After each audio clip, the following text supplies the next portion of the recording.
Today I'm here with my 1997 BMW Z3 Roadster 1.9 liter 5-speed. Here to give you an update about this car. So I bought this car off of Facebook Marketplace. It was in non-running condition as far as I knew. Based off of what the previous owner said, he told me he had it for 17 years. I found through AutoCheck and Carfax that that was true, at least based off of my investigation. He said he had it for 17 years, and he told me that the key was stuck in the ignition. He could not get it out, but he didn't have a mechanic or a garage look at it. So I went and looked at this car. It's about 100 miles from where I live. And after looking at it closely, I could tell that it hadn't been tampered with. And you can see more of that story in the previous video I posted of this Z3, the tour before I had it running.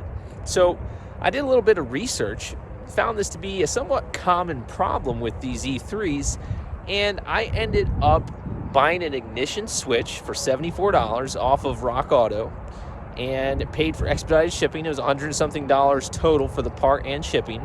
Had it to my house within 2 days, installed that part, took less than 10 minutes really, and got inside, started the car fired right up. I'm gonna give you guys a little tour of this car and just talk about what my plans are with it. Being a previous BMW Z3 owner, having owned a blue Roadster with the same powertrain, the 1.9 and the 5-speed manual, I am quite fond of this little car. This is a very fun to drive car, handles well, it feels very solid and good quality.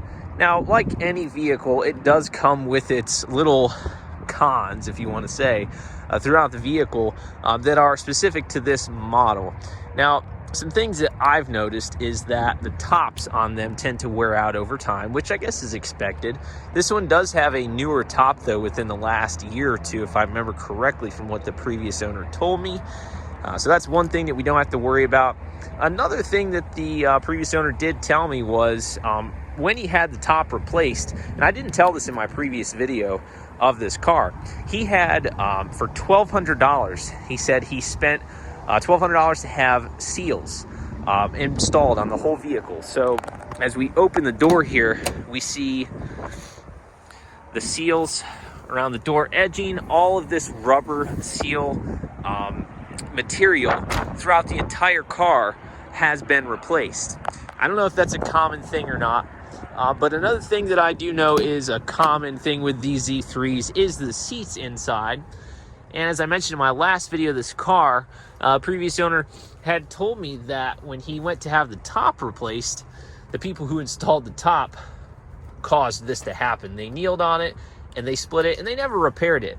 Now, if this is my car and I took it to someplace to have them install the top and I got it back with a busted seat, you can be sure I'd be making them pay for that. But that is a common thing I've noticed on these Z3s. The driver's seat over there has a little bit of fraying, but it's not split in the center quite yet, and I'm hoping that it doesn't. Looking right back here, this is another thing that you'll notice. I ended up throwing that piece out because it was basically destroyed, but something that is common on these Z3s, I noticed it was broken on mine, is that little piece right there. And it was just disintegrated, so I threw it out. My other Z3 had it intact, but aside from that, the only other thing I can think of is that the airbag light is on. It's never been in any accidents, though, and I believe that's some type of a sensor with these Z3s that tends to go bad, because my other Z3, my 98, had the same issue. As this car sits right now, mechanically, it really does not need anything. The 5-speed manual transmission, the clutch, the engine, the cooling system, everything is just flawless on it. It drives perfectly as it should, and I really enjoy driving it thoroughly. The only thing I could think of that would prevent this from continually being driven as a daily driver as it currently sits is it needs tires desperately. And these tires that are on it are Yokohama AS 430s. Tire sizes on the Z3 is 225 50 R16s. Now, you can notice we've got some pretty intense dry rotting here. And I really didn't notice that quite as much when I bought the car. The tires do have flat spots, I'm certain, because I can just tell by driving it. It's got a little bit of a vibration, and I can tell it's from the tires. So my thought here is flip the car, sell it as is. Next owner, hey, the only thing you're gonna have to do to this thing is put tires on it and have fun with it. And my thought is exactly just that. Put it out for sale, and if anybody wants to buy it for the price that I am gonna list it for, they can have it and they can put tires on it. On the other hand, if nobody wants to buy it, I'm gonna put tires on it and then either put it out for even a little bit more or hang on to it. Once I get those tires on it, I know it's gonna drive even better. So good luck to anybody who wants to buy it after I put tires on it and then I get behind the wheel. I do have my eCar Guy Euro tag up front. Gonna hop inside. We got 2 original keys here. Another thing that I'm noticing that as far as not really mechanical but kind of cosmetic thing, another cosmetic issue, is the radio. It sounds like it turns on, but I've noticed that the speakers don't work, so the speakers might be blown. Could be a fuse. I just haven't looked into that further yet. The steering wheel is a little dirty right now, but it doesn't have any fraying at all.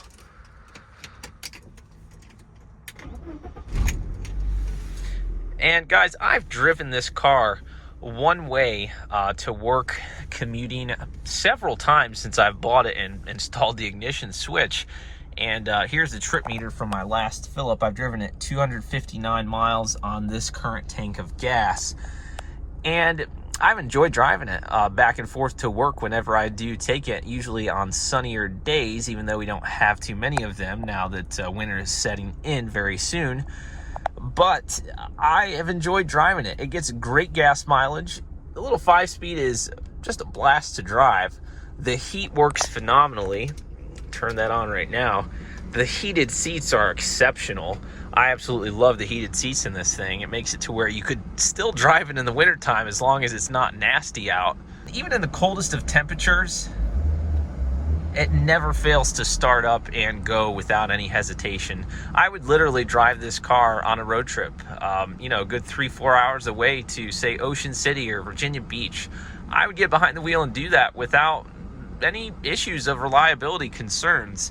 The only thing I'd do is put tires on it first, because those tires are getting pretty bad. I've noticed, I think that it's probably gotten a little bit worse since I've driven it. That dry rotting, the cracking, seems like it's spreading more since I've driven it. I'm gonna pop the hood, and I'm also gonna show you guys what it looks like with the top down. And I'm a little bit irritated that I don't actually have the leather top cover, because I do have that, and not all of these Z3s that you see for sale have that. But get that top pushed down, and I do have the tan leather cover that covers all of this, and it just looks really smooth when you have that on. The outer piece of this little exterior light button is popped off, and that you have to pull it real hard for it to come out. Again, just little cosmetic things that you'd expect of a 25-year-old vehicle now. But the way that this thing performs, I mean, for being 25 years old, in this market, if you want a sports car, the Z3 is definitely a solid choice, because it's pretty affordable.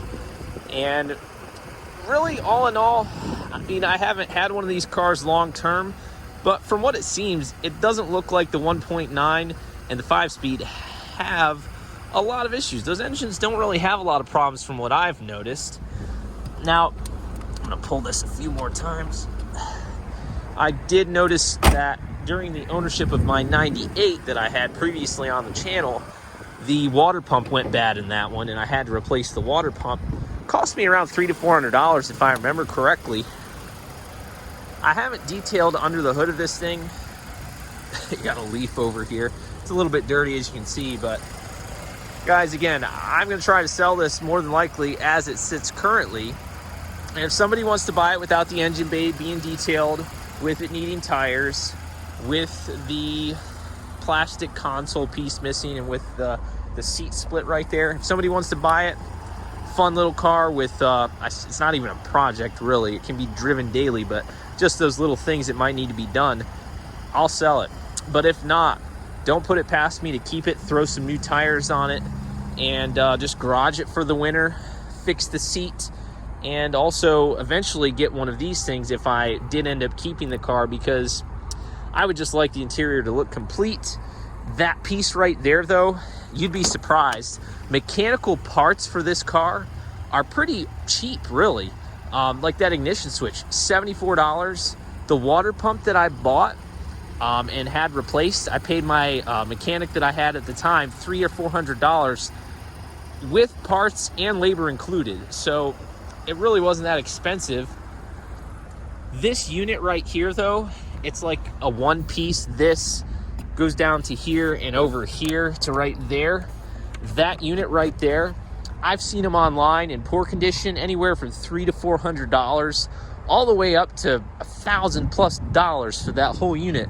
That is pretty crazy. I'm not going to spend that much to get that, but if I could find one that's wrecked in a junkyard or something that I can get just this lid piece from one that's in a junkyard, or find just the lid piece online for a reasonable price, that's the only way that I'm going to get that replaced, because I'm not going to dump $1,000 into a plastic center console unit. I just find it kind of odd that that interior unit piece would be so expensive when parts for the rest of the car mechanically don't really seem to be that expensive. And I just did a price check on the 225 50R16 tires, Continental something others. They're like $165 a piece, so mount, balance, taxes, everything on the road, it's gonna be like $808 for a set of tires. So if I do decide to go the route of putting tires on it, that is definitely going to be figured into the price if I decide to sell the car at a future time. But being a car guy, if you're a car guy watching this, then you know exactly what I'm going through. You buy a car, you fix it, you get it running back to life, somewhat to its former glory, save it from the grave, so to speak, even though this car is far from that. This car sat for almost a whole summer and was just being neglected, all because it needed a $74 ignition switch. The car runs absolutely flawlessly. Listen to it run. Listen how quiet that 1.9 liter is. This car has so much life left in it, it's not even funny. It's got 116,000 miles now. It had 115 when I bought it, and now it's got almost 116. It's 115 and change still. But the problem when you're a car guy is you get a car like this and bring it back to life, and let's say you bought it as a project to fix, have fun with, and flip. Sometimes you get them running and then you want to keep them for a while. It's crazy. But I don't know, guys. This really could be a car that brings a lot more content to the channel. Please comment your thoughts. Let me know what you think about this car and the video. I'd love to be able to connect with more Z3 owners out there, so be sure to comment, let me know any experiences you might have with the Z3. But I do appreciate you watching. Comment, rate the video before you go.